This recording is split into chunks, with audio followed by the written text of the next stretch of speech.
Seguridad y salud en el trabajo con nanomateriales.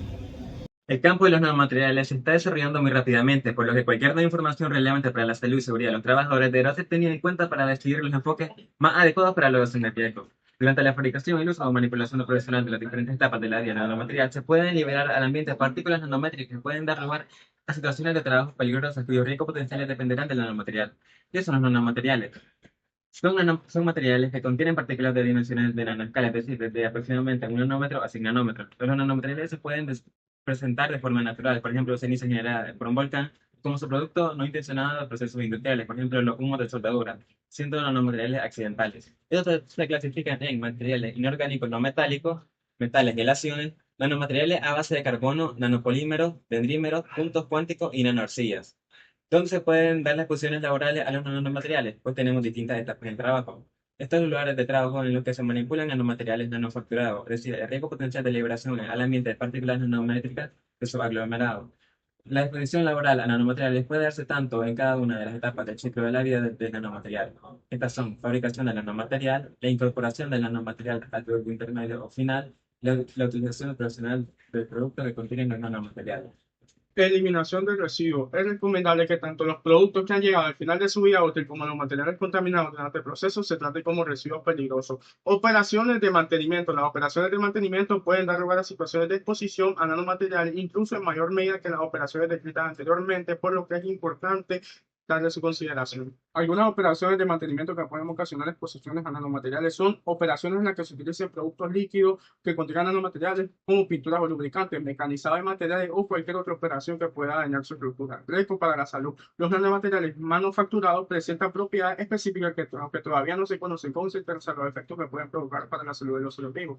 Los riesgos para la salud. Los factores que influyen en los efectos toxicológicos de los nanomateriales son los factores relacionados con la exposición, vías de entrada del organismo, factores relacionados con el trabajo expuesto, susceptibilidad individual y actividad física, factores relacionados con los nanomateriales, toxicidad intrínseca del mismo. Principales factores relacionados con la toxicidad intrínseca de un nanomaterial: factores químicos, composición química; factores físicos, tamaño, área y superficie, forma y estado de aglomeración; toxicosonética, absorción de las partículas mediante piel o indigestión; distribución del organismo; metabolización y eliminación total o parcial por diferentes vías. Vías de entrada al organismo. La vía inhalatoria es la principal vía de entrada de los nanomateriales en el organismo. Asimismo, una vez que son inhalados, pueden depositarse en diferentes partes. Distribución y eliminación de las partículas nanométricas inhaladas. Las partículas solubles de tamaño nanométrico se disuelven en el tracto respiratorio. Una vez disueltos, estos se distribuyen en el organismo y se eliminan a través de las vías habituales. Los efectos para la salud se manifiestan en los pulmones mediante inflamación, daño en los tejidos, fibrosis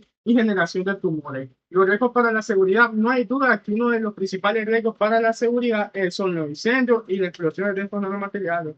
Evaluación de riesgo. Se entiende por evaluación de riesgo el proceso dirigido a estimar la magnitud de los riesgos para la salud y la seguridad de los trabajadores derivados del trabajo. La evaluación consiste en un examen sistemático de todos los aspectos del trabajo con el fin de determinar qué puede causar daño o lesión, si los riesgos pueden eliminarse y, si no es el caso, qué medidas de prevención o protección se han adoptado o deben adoptarse para controlar los riesgos.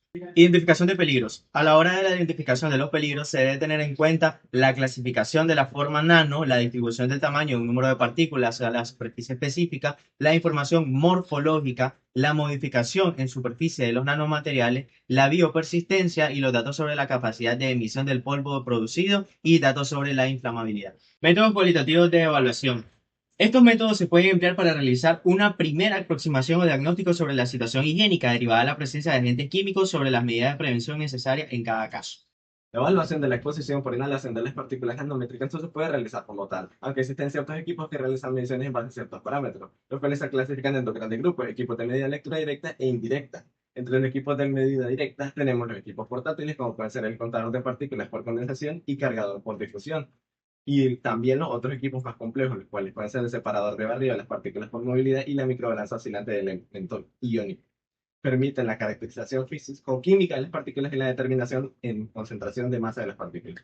Ahora bien, en el lugar de trabajo se deben realizar la caracterización de las emisiones potenciales de nanomateriales. El procedimiento, como está en el libro, está basado en tres etapas. La primera es recogida de información para identificar los efectos potenciales de emisión de nanomateriales, una segunda basada en mediciones con equipos portátiles y una tercera basada en mediciones más complejas que caracterizan los nanomateriales en el lugar de trabajo. El empresario debe proveer un sentido de seguridad y bienestar al trabajador, por ello debe tomar ciertas medidas, como la prevención en fase de diseño. En esta fase se debe considerar los principios de protección preventiva y jerarquía de control, donde se podrá reducir según la actividad e incorporar medidas más adecuadas.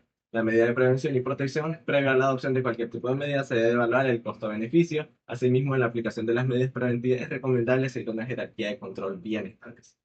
Por mencionar un par de medidas organizativas, tenemos limitar la exposición de los trabajadores, señalizar áreas de riesgo sobre la posible presencia de nanomateriales y demás. Otra medida preventiva para la seguridad y salud de los trabajadores y del medio ambiente es la gestión adecuada de los residuos generados en las actividades que implican el uso de nanomateriales. Para ello se procederá a clasificarlos en compatibilidad para poder segregarlos, situar contenedores para los residuos alrededor de donde se generan, entre otros.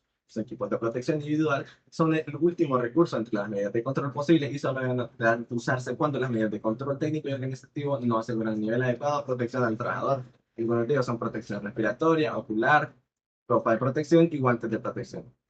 Para que el programa de vigilancia de la salud se ajuste a los riesgos presentes en el lugar de trabajo y con el fin de facilitar la interpretación adecuada de los resultados, el empresario deberá facilitar a la unidad encargada de la vigilancia de la salud información sobre la evaluación de riesgo. Finalmente, para que un conocimiento integral de los nanomateriales permita avanzar hacia un trabajo seguro, es importante recordar que el reconocimiento médico debe ser una parte del programa completo de gestión de la seguridad y la salud en la empresa.